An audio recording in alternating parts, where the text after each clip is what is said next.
वाले नहीं, झूठ बोलने वाले नहीं, इम्पोर्टेंट वजीर आजम नहीं। मुल्क दुश्मनों ने साजिश करके हमारी हुकूमत खत्म की। मुझसे क्या दुश्मनी थी जो हथकड़ियां लगाई? क्या ये दुश्मनी थी कि हमने लोड शेडिंग और दहशत गर्दी को खत्म किया? आवाम को क्यों तकलीफ में डाला गया? क्या कोई कह सकता है कि आज का पाकिस्तान 2017 से बेहतर है? कायद नून लीग नवाज शरीफ का ननकाना साहब में जलसे से खिताब बोले, मैंने मुल्क में अमन बहाल किया, पाकिस्तान को एटमी ताकत बनाया। मैं मुकामी वजीर आजम और वो नाकाम वजीर आजम था। मैं वो वजीर आजम नहीं जो वादे करके भूल जाए। हम सारे निज़ाम को बदलेंगे, मौका मिला तो वो काम करेंगे जो तारीख याद रखेगी। ननकाना साहब को मॉडल सिटी बनाएंगे। उधर नवाज शरीफ की ज़ेर सदारत पार्टी इजलास हुआ। शहबाज शरीफ, इसहाक डार, परवेज रशीद और दीगर ने शिरकत की। 8 फरवरी के इंतखाबात की तैयारियों का जायजा लिया गया। पीपल्स पार्टी आज़ाद उम्मीदवारों के साथ मिलकर हुकूमत बनाएगी। शेर वाले ऑपोजिशन में बैठेंगे। इलेक्शन में मुकाबला पीपल्स पार्टी और ज़ियाउल हक की मुस्लिम लीग के साथ है। मेरे लिए हराम होगा कि मेरी हुकूमत में कोई सियासी कैदी हो। बिलावल भुट्टो का भुलवाल में जलसे से खिताब बोले, नवाज शरीफ का पहला और दूसरा दौर आमरीयत से भरपूर था। आपने मुशर्रफ और बानी पीटीआई का दौर भी देखा। नफरत और इंतकाम की सियासत ज़ाती दुश्मनियों में तब्दील हो चुकी है। जब शेर की हुकूमत बनती है तो वो आवाम का खून चूसता है। आवाम का सबसे बड़ा मसाला महंगाई और गुर्बत है। बाकी सियासी जमातों को कुर्सी की फिक्र है, ये चाहते हैं किसी न किसी तरह चौथी बार इनको कुर्सी मिल जाए। गैर मुल्की न्यूज़ एजेंसी रॉयटर्स को इंटरव्यू में बोले, नवाज शरीफ ऐसा तासुर देते हैं कि वो वजीर आजम बनने के लिए आवाम के अलावा किसी और ताकत पर भरोसा कर रहे हैं। इलेक्शन की शफाफियत पर अभी से सवालात उठ रहे हैं। हम इलेक्शन जीत कर सरप्राइज देंगे। बदकिस्मती से नून लीग और तहरीक इंसाफ एक ही सिक्के के दो रुख हैं। चेहरे बदल जाते हैं लेकिन पॉलिसियां वही रहती हैं। बिलावल भुट्टो को मालूम ही नहीं कि पंजाब में कैसे इलेक्शन लड़ा और जीता जाता है। बिलावल भुट्टो नवाज शरीफ के खिलाफ साजिश करने वालों का हाल देख ले। मुस्लिम लीग नून के रहनुमा राना सनाउल्लाह का कहना है, पंजाब से 100% कौमी असम्बली की सीटें जीतेंगे। मरकज में हुकूमत बनाकर मुल्क को मुश्किलात से निकालेंगे। नून लीग के पास सबसे ज्यादा तजुर्बेकार लीडर्स हैं। नवाज शरीफ से ज्यादा तजुर्बा और सीनियरिटी किसी के पास नहीं।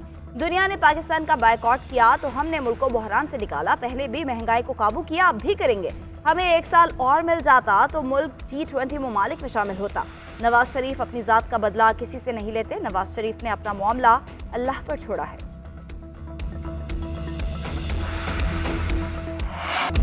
Nawaz Sharif made in Pakistan leader और आवाम का लाडला है, कोई इम्पोर्टेड फितना नहीं। मरियम नवाज का ननकाना साहब में जलसे से खिताब, नवाज शरीफ ने आपको जालसाजी और साजिशों से नहीं निकाला, आपने खुद पांव पर कुल्हाड़ी मारी है। अपनी जमात को ख़त्म करने की जिम्मेदारी आपकी खुद की है। हम 9 मई वाले नहीं 28 मई वाले हैं। नवाज शरीफ तो पहले था ही नहीं, तो फिर मुकाबला कैसा? आज ननकाना ने अपना फैसला सुना दिया। यहाँ मकबूलियत के बहुत दावेदार थे, नवाज शरीफ वापस आ गया। अब पता चलेगा कौन मकबूल है। नून लीग का मुकाबला किसी जमात या फर्द से नहीं, 120 रुपए किलो चीनी से है। हमारा मुकाबला बिजली के बड़े बिलों से है। नवाज शरीफ को खिदमत का मौका दें, हम दिनों में मसाइल हल करेंगे। इतने वोट देना कि किसी और बैसाखी की ज़रूरत ना रहे। मुकाबले में कोई नज़र ना आए, शेर पर ठप्पे लगाते जाना। बानी पीटीआई डील करेंगे ना झुकेंगे, इन्हें सियासत से हटाना मुमकिन नहीं। पीटीआई रहनुमा बैरिस्टर गौहर का बुनेर में वर्कर्स कन्वेंशन से खिताब, कहा बानी पीटीआई के खिलाफ बोगस केसेस बनाए गए। अब इस मुल्क में सीज फायर होना चाहिए। अवाम को इजाज़त होनी चाहिए कि वो अपने नुमाइंदे मुंतखब कर सके। हमें निशानात नहीं, खान के विजन की ज़रूरत है। हमारे टिकट होल्डर्स के हाथ टूट सकते हैं लेकिन हमें नहीं छोड़ सकते। 175 पॉलिटिकल पार्टीज में बेहतरीन इंतखाबात पीटीआई ने करवाए, लेकिन पीपल्स पार्टी, नून लीग और JUIF के इंतखाबात सही और हमारे गलत करार दिए गए। मरियम नवाज हमेशा फरियाद करती हैं कि उनके बाबा के साथ ज्यादती हुई। इन लोगों को आवाम की फिक्र नहीं है। बिलावल भुट्टो के मंशूर में भी करप्शन के खिलाफ एक लफ्ज नहीं। महमूद खान ने बानी पीटीआई को धोखा दिया। उधर तहरीक इंसाफ के तर्जुमान का कहना है कि इतवार से तहरीक इंसाफ के उम्मीदवार इंतखाबी मुहिम शुरू करेंगे। कौम अडयाला जेल में कैद अपने लीडर के साथ खड़ी है। खौफ और गुलामी के बुत तोड़ कर निकल रहे हैं।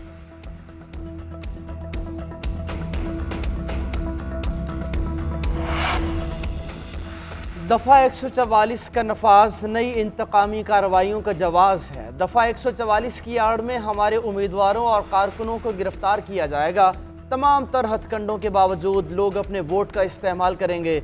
शाह महमूद कुरैशी कहते हैं, दफ़ा 144 का नफाज हुआ तो नून लीग और पीपल्स पार्टी वाले कैसे जलसे करेंगे? इलेक्शन कमीशन शफाफ इंतखाबात कराने में नाकाम दिखाई दे रहा है।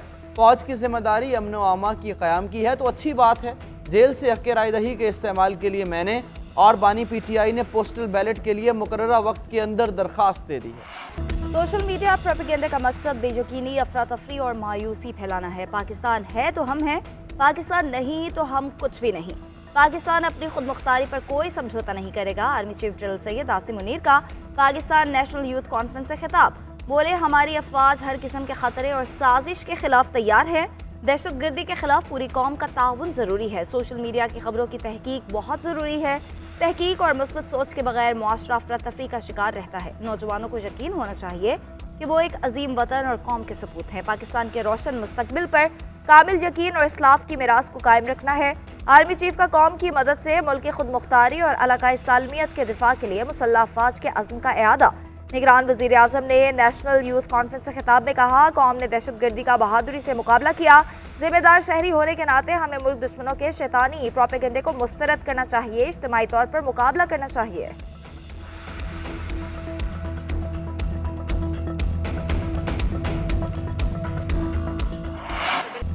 इलेक्शन करीब आते ही सियासी गर्मा गर्मी, नून लीग पीपल्स पार्टी की एक दूसरे पर लफ्जी गोलाबारी। मरियम औरंगजेब कहती हैं, बिलावल भुट्टो तहजीब में रहकर कारकर्दगी की बात करें। बोलना सबको आता है, हमने हमेशा इक़्तिदार और तहजीब की सियासत की। आवाम अपने मसाइल की बात सुनना चाहते हैं। ये नए नए पंजाब में आए हैं, ऐसी कौन सी तरक्की है जो बिलावल सिंध से लेकर पंजाब आए? PDM हुकूमत में जो फैसला लिया, पीपल्स पार्टी बराबर की हिस्सेदार थी।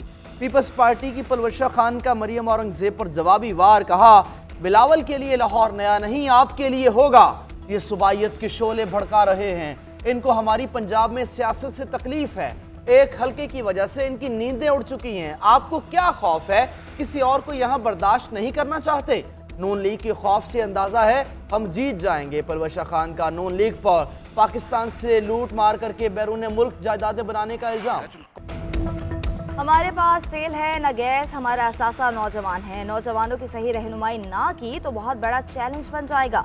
मुस्लिम लीग नून के सदर शहबाज शरीफ का नौजवानों से मकालमा। बोले, आइंदा हुकूमत में तरजीह नौजवानों की आला तालीम होगा। IT बरामदात के फरोग पर तवज्जो देना होगी। यूनिवर्सिटी और इंडस्ट्री का चोली दामन का साथ है। मुल्क की तरक्की के लिए नौजवानों को वसाइल फराहम करना होंगे। नौजवान नस्ल को मुनासिब समत फराहम की तो मुल्क के मसाइल हल हो जाएंगे।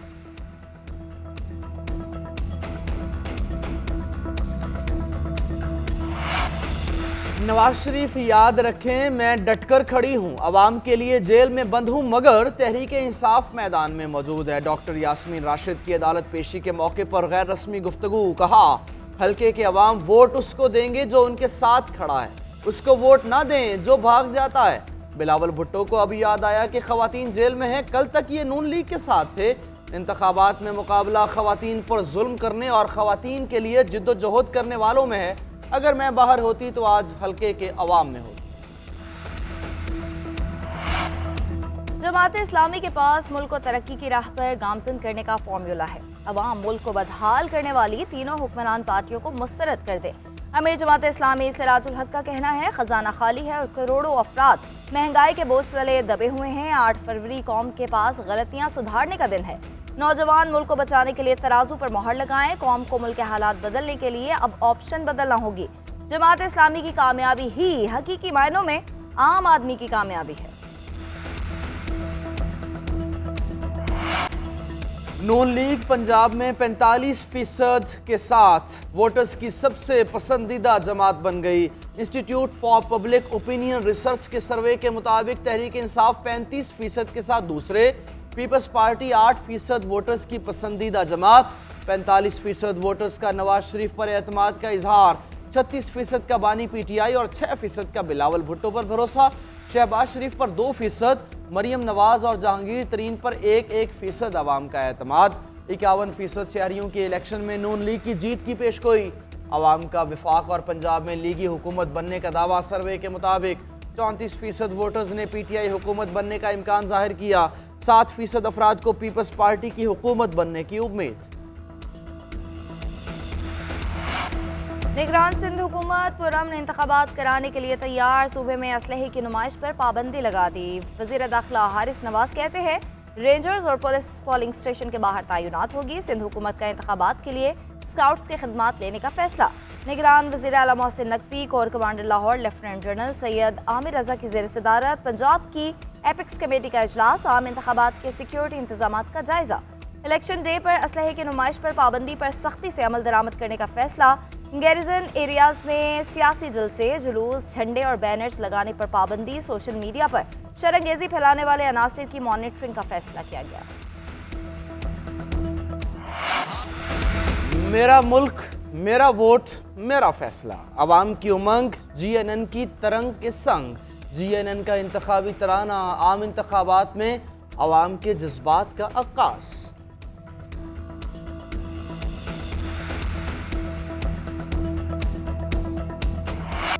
साइफर केस के अहम गवाह असद मजीद का बयान मंजर आम पर। अदालत को बताया कि साइफर टेलीग्राम में कहीं पर साजिश या धमकी का कोई जिक्र नहीं था।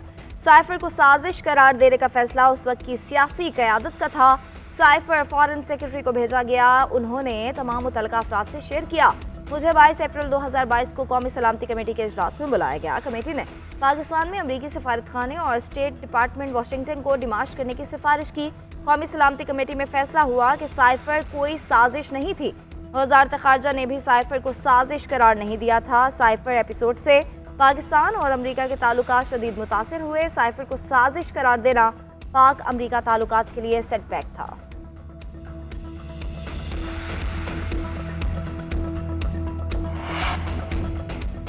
बानी चेयरमैन PTI की नैब केसेस के जेल ट्रायल के खिलाफ दरखास्तों पर समाअत। 2 रुकनी बेंच ने नैब केसेस में जेल ट्रायल के खिलाफ दरखास्तों पर फैसला महफूज कर लिया।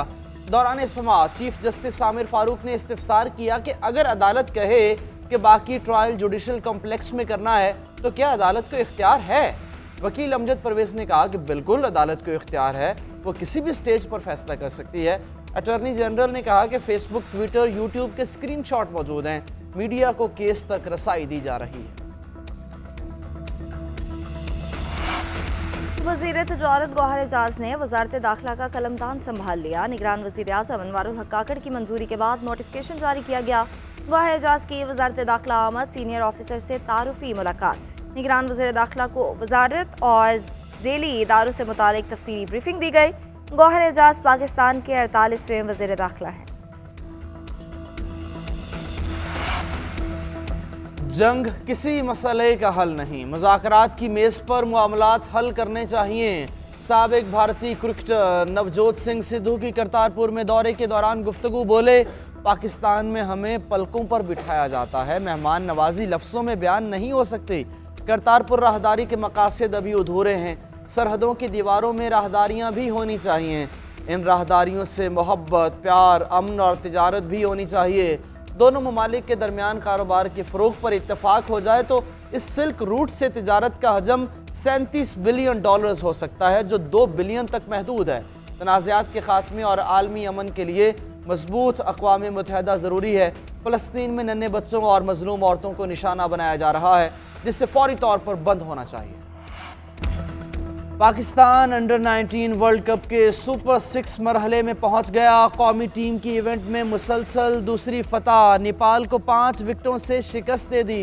पाकिस्तान ने 198 रन का हदफ 48वें ओवर्स में 5 विकेटों पर पूरा किया। नेपाल की बैटिंग लाइन 50 ओवर्स में 197 रन तक महदूद।